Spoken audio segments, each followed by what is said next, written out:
Hello busy people, welcome to my channel happy you Kannada. ನನ್ನ ಚಾನಲನ್ನು subscribe ಮಾಡಿ, bell ಬಟನನ್ನು ಒತ್ತಿ ಎಲ್ಲ ನೋಟಿಫಿಕೇಷನ್ಗಳನ್ನು ಪಡೆಯಿರಿ. ಆಲ್ ಬಟನನ್ನು ಒತ್ತಿದರೆ ನಿಮಗೆ ಎಲ್ಲ ವಿಡಿಯೋಗಳನ್ನು ನೋಡಲಿಕ್ಕೆ ಸಾಧ್ಯ ಆಗುತ್ತದೆ. ಇವತ್ತಿನ ರೆಸಿಪಿ ಆಲೂ ಜೀರಾ. ತುಂಬ ಸುಲಭವಾಗಿ ಯಾರು ಕೂಡ ಮಾಡ್ಬೋದು. ಹೊಸದಾಗಿ ಅಡುಗೆ ಕಲಿತಿರುವವರು, ಬ್ಯಾಚುಲರ್ಗಳು, ಹೊಸದಾಗಿ ಮದುವೆ ಆದವರು, ಆಫೀಸಿಗೆ ಗಡಿಬಿಡಿಯಲ್ಲಿ ಓಡುವವರು ಎಲ್ಲರಿಗೂ ಈ ರೆಸಿಪಿ ಸುಲಭದಲ್ಲಿ ಮಾಡಲಿಕ್ಕೆ ಸಾಧ್ಯ ಆಗ್ತದೆ. ನೀವು ಕೂಡ ಟ್ರೈ ಮಾಡಿ. ಮೊದಲಿಗೆ ನಾನಿಲ್ಲಿ ತಗೊಂಡಿದ್ದೇನೆ 6 ಮೀಡಿಯಮ್ ಸೈಜಿನ ಪೊಟ್ಯಾಟೊಗಳು. ಯಾವ ತರಕಾರಿ ಇರಲಿ ಇಲ್ಲದೇ ಇರಲಿ, ಪೊಟ್ಯಾಟೊ ಮಾತ್ರ ಮನೆಯಲ್ಲಿ ಇರಲೇಬೇಕು. ಇಲ್ಲಿ ನೋಡಿ, ಈ ಥರದ ಒಂದು ಸ್ಕ್ರೇಪರ್ ಅಥವಾ ಪೀಲರನ್ನು ನಾನು ತಗೊಂಡಿದ್ದೇನೆ. ಇದರ ಒಂದು ಕಡೆಯಲ್ಲಿ ನಿಮಗೆ ಚಿಪ್ ಮಾಡಲಿಕ್ಕಾಗ್ತದೆ. ಇಲ್ಲಿ ಸಣ್ಣ ಮೆಟಲ್ ಬಾರ್ ನೋಡ್ತಿದ್ರಲ್ಲ, ಅಲ್ಲಿಂದ ಈ ಸೈಡಿಂದ ನೀವು ತರಕಾರಿಯ ಸಿಪ್ಪೆಗಳನ್ನು ತೆಗಿಲಿಕ್ಕೆ ಆಗ್ತದೆ. ಈ ಥರದ್ದೊಂದು ಖಂಡಿತ ಇರಲೇಬೇಕು. ತರಕಾರಿಗಳ ಸಿಪ್ಪೆಗಳನ್ನು ಈ ಥರ ತೆಗಿಲಿಕ್ಕಾಗ್ತದೆ. ಒಂದು ಕೈಯಲ್ಲಿ ಗಟ್ಟಿಯಾಗಿ ಪೊಟ್ಯಾಟೊವನ್ನು ಅಲ್ಗಡದಾಗಿ ಇಟ್ಕೊಳ್ಳಿ, ಇನ್ನೊಂದು ಕೈಯಿಂದ ಸ್ಕಿನ್ನನ್ನು ಪೀಲ್ ಮಾಡಿ. ನಾನು ಇಷ್ಟು ಡೀಟೇಲಾಗಿ ಯಾಕೆ ಹೇಳ್ತಾ ಇದ್ದೇನೆ ಅಂದರೆ, ರೀಸೆಂಟ್ಲಿ ಜ್ಯೋತಿಯವರು ನಾನು ಮಾಡಿದ ಆಲೂ ಪರೋಟದ ರೆಸಿಪಿಯನ್ನು ಮಾಡಿ ತೋರಿಸಿದ್ರು. ಆಗ ಬಿಗಿನರ್ಸ್ಗೆ ಒಂದು ಡಿಶನ್ನು ಕಲಿಯೋದು ಎಷ್ಟು ಕಷ್ಟ ಅಂತ ನನಗೆ ಅರ್ಥ ಆಯಿತು.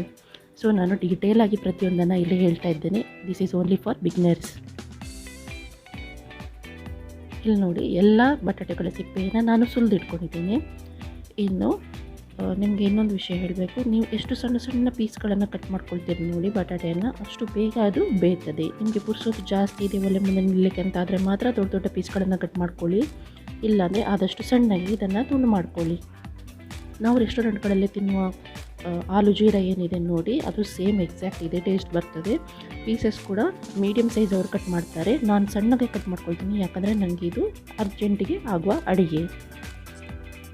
ಇದು ಬೇಸಿಕ್ ಅಡಿಗೆ. ಇದನ್ನು ಅನ್ನದೊಟ್ಟಿಗೆ, ಚಪಾತಿಯೊಟ್ಟಿಗೆ, ಯಾವುದರೊಟ್ಟಿಗೆ ಕೂಡ ಸವಿಬೋದು. ಅರೌಂಡ್ 10 ನಿಮಿಷದ ಒಳಗೆ ಈ ಅಡುಗೆ ಆಗಿ ಹೋಗ್ತದೆ. ನೋಡಿ, ಆಲೂ ಅಲ್ಲಿ ಏನಾದರೂ ಪೀಸ್ ಸರಿ ಇಲ್ಲ ಅಂತಾದರೆ ಅದನ್ನು ಬದಿಗಿಟ್ಕೊಳ್ಳಿ, ನೋಡ್ಕೊಳ್ಳಿ. ಇಲ್ಲಿ ಸಣ್ಣ ಸಣ್ಣ ಕ್ಯೂಬ್ಗಳಾಗಿ ನಾನು ಇದನ್ನು ಹೆಚ್ಚಿಟ್ಕೊಳ್ತೇನೆ. ಬಿಗಿನರ್ಗೋಸ್ಕರನೇ ಇದನ್ನು ನಾನು ಡೀಟೇಲಾಗಿ ತೋರಿಸ್ತಾ ಇದ್ದೇನೆ. ಆಲ್ರೆಡಿ ಅಡುಗೆ ಕಲಿತಿರುವವರಿಗೆ ಇದನ್ನು ನೋಡಬೇಕಾಗಿಲ್ಲ. ನೋಡಿ, ಆದಷ್ಟು ಸಣ್ಣ ಪೀಸ್ಗಳನ್ನು ನಾನು ಹೆಚ್ಚಿಟ್ಕೊಂಡಿದ್ದೇನೆ. ಬಿಗಿನರ್ಸ್ ಇನ್ನೊಂದು ವಿಷಯ ನೆನಪಿಟ್ಕೊಳ್ಳಿ, ನೀವು ಯಾವಾಗ ಚೂರಿ, ಸ್ಕ್ರೇಪರ್ ಇದನ್ನೆಲ್ಲ ಬಳಸ್ತೀರಲ್ವ, ಇದನ್ನು ಕೂಡಲೇ ನೀವು ವಾಶ್ ಮಾಡಿಡಬೇಕು. ಈವನ್ ನೀವು ಮಿಕ್ಸಿ ಯೂಸ್ ಮಾಡಿದಾಗ ಕೂಡ ಅದನ್ನು ಸಿಂಕಲ್ಲಿ ಬಾಕಿ ಇಡಬಾರ್ದು ಅಥವಾ ಅದರೊಳಗೆ ಚಟ್ನಿ ಹಾಕಿ ಬಿಟ್ಬಿಡಬಾರ್ದು. ಕೂಡಲೇ ಇವನ್ನೆಲ್ಲ ತೊಳ್ಕೊಳ್ಬೇಕು, ಯಾಕಂದರೆ ಇವೆಲ್ಲ ಬೇಗ ಹಾಳಾಗ್ತವೆ. ಇಲ್ಲಿಂದ ರೆಡಿಯಾಗಿದೆ ನನ್ನ ಪೊಟ್ಯಾಟೊ ಕ್ಯೂಬ್ಸ್. ಕೆಲವರು ಇದನ್ನು ನೀರಲ್ಲಿ ನೆನೆಸಿಡ್ತಾರೆ, ನಾನು ನೀರಲ್ಲಿ ನೆನೆಸಿಡಲಿಲ್ಲ. ಇಲ್ಲಿ ನೋಡಿ, ಈ ದೊಡ್ಡ ಸ್ಪೂನು ಟೇಬಲ್ ಸ್ಪೂನು, ಚಿಕ್ಕ ಸ್ಪೂನು ಟೀ ಸ್ಪೂನ್. ಇವಾಗ ನನಗೆ ಅಡುಗೆಗೆ ಬೇಕಿರೋದು ಟೇಬಲ್ ಸ್ಪೂನು. ಈ ಟೇಬಲ್ ಸ್ಪೂನಲ್ಲಿ 3 ಟೇಬಲ್ ಸ್ಪೂನ್ ಆಯಿಲನ್ನು ನಾನು ಹಾಕಿಕೊಂಡಿದ್ದೇನೆ ಪ್ಯಾನ್ಗೆ. ನೀವು ಯೂಸ್ ಮಾಡುವ ತೈಲದಿಂದಾಗಿ ಕೂಡ ನಿಮ್ಮ ಖಾದ್ಯಕ್ಕೆ ರುಚಿ ಬರ್ತದೆ. ಕರಾವಳಿ ಕಡೆ ತೆಂಗಿನೆಣ್ಣೆನ ಬಳಸ್ತಾರೆ, ಬೇರೆ ಕಡೆಯಲ್ಲಿ ಕಡಲೆ ಎಣ್ಣೆ, ಸನ್ಫ್ಲವರ್ ಆಯಿಲನ್ನು ಬಳಸ್ತಾರೆ.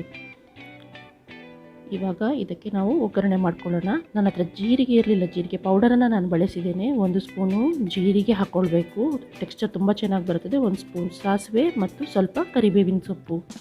ಇದಿಷ್ಟನ್ನು ಬಿಸಿಯಾದ ಎಣ್ಣೆಗೆ ಹಾಕಬೇಕು. ಇದು ಈ ಥರ ಚೆನ್ನಾಗಿ ಪರಿಮಳ ಬರುವಾಗ ಬಟಾಟೆ, ಇಲ್ಲಿ ಅರ್ಧ ಚಮಚ ಅರಸಿನ ಮತ್ತು 3/4 ಚಮಚ ಸಾಲ್ಟನ್ನು ಹಾಕಿಕೊಂಡಿದ್ದೇನೆ. ಚೆನ್ನಾಗಿ ಇದನ್ನು ತೆರೆಯುತ್ತಾ ನಾವಿನ್ನು ಇದನ್ನು ಫ್ರೈ ಮಾಡಬೇಕು. ನೋಡಿ, ಎಲ್ಲ ಬಟಾಟೆಗೆ ಆದಷ್ಟು ಮಸಾಲೆ ಕೋಟ್ ಆಗುವಾಗೆ ಹಾಕ್ಕೊಂಡಿದ್ದೇನೆ. ನಿಮ್ಮ ಹತ್ರ ಇಡೀ ಜೀರಿಗೆ ಇದ್ದರೆ ಇದು ಇನ್ನೂ ತುಂಬ ಚೆಂದ ಕಾಣ್ತದೆ ಟೆಕ್ಸ್ಚರ್ ಇದರದ್ದು. ಪೌಡರ್ ಹಾಕಿದರೆ ಏನಾಗ್ತದೆ, ಎಲ್ಲ ಕಡೆ ಈಕ್ವಲಿ ಸ್ಪ್ರೆಡ್ ಆಗ್ತದೆ. ಸೊ ಜೀರಿಗೆ ಪುಡಿ, ಜೀರಿಗೆ ಇದನ್ನೆಲ್ಲ ಸ್ವಲ್ಪ ಸ್ಟಾಕ್ ಇಟ್ಕೊಳ್ಳಿ. ಕರಿಬೇವಿನ ಸೊಪ್ಪು, ಕೊತ್ತಂಬರಿ ಸೊಪ್ಪು ಇಂಥದ್ದನ್ನು ಅಡುಗೆಗೆ ಬಳಸೋದ್ರಿಂದ ನಿಮಗೆ ಹೆಚ್ಚಿನ ವಿಟಮಿನ್ಗಳು, ಐರನ್ ಕಂಟೆಂಟ್ ಬರುತ್ತದೆ. ಪ್ಲಸ್ ನಿಮ್ಮ ಅಡುಗೆಯ ಫ್ಲೇವರನ್ನು ತುಂಬ ಎನ್ಹ್ಯಾನ್ಸ್ ಮಾಡ್ತದೆ. ಇಲ್ಲಿ ನೋಡಿ, ಚೆನ್ನಾಗಿ ನಾನು ಬೇಯಿಸ್ತಾ ಇದ್ದೇನೆ. ಒಂದೊಂದೇ ಸೈಡ್ ಬ್ರೌನ್ ಆಗ್ತಾ ಇದೆ ನೋಡಿ. ಇದನ್ನು ತಿರುಗಿಸ್ತಾ ನೋಡಬೇಕು. ಇಲ್ಲಿ ನೋಡಿ, ಕಟ್ ಮಾಡಿದಾಗ ಈಸಿಲಿ ಕಟ್ ಆಗಬೇಕು, ಆವಾಗ ಬೆಂದಿದೆ ಅಂತ ಅರ್ಥ. ಇನ್ನೂ ಬೆಂದಿಲ್ಲ, 3/4 ಬೆಂದಿದೆ. ಈಗ ನಾನಿಲ್ಲಿ ಚಿಲ್ಲಿ ಪೌಡ್ರ್ ಹಾಕ್ಕೊಳ್ತೇನೆ, 3/4 ಚಮಚ ಮೆಣಸಿನ ಹುಡಿ. ಇದನ್ನು ಚೆನ್ನಾಗಿ ಮಿಕ್ಸಪ್ ಮಾಡಿಕೊಂಡು ಎಲ್ಲ ಕಡೆಯಿಂದ ಚೆನ್ನಾಗಿ ಬೆಂದಿದೆ. ನಾನು ಸೌಟಲ್ಲಿ ಇದನ್ನು ಕಟ್ ಮಾಡಿದರೆ ಈಸಿಲಿ ಇದು ಕಟ್ ಆಗಬೇಕು ಪೀಸಸ್. ಈಗ ನಿಮಗೆ ಇದನ್ನು ಸಾರಿನೊಟ್ಟಿಗೆ ನೀವು ತಿನ್ಬೋದು. ನನ್ನ ಹಳೆ ಪೋಸ್ಟ್ಗಳನ್ನು ನೋಡಿ, ಉಡುಪಿ ಸಾರು ಮತ್ತು ಪೆಪ್ಪರ್ ರಸಮ್ ಇದರೊಟ್ಟಿಗೆಲ್ಲ ಈ ಪೊಟ್ಯಾಟೊ ಫ್ರೈ ತುಂಬ ಚೆನ್ನಾಗಿ ಟೇಸ್ಟ್ ಆಗುತ್ತೆ.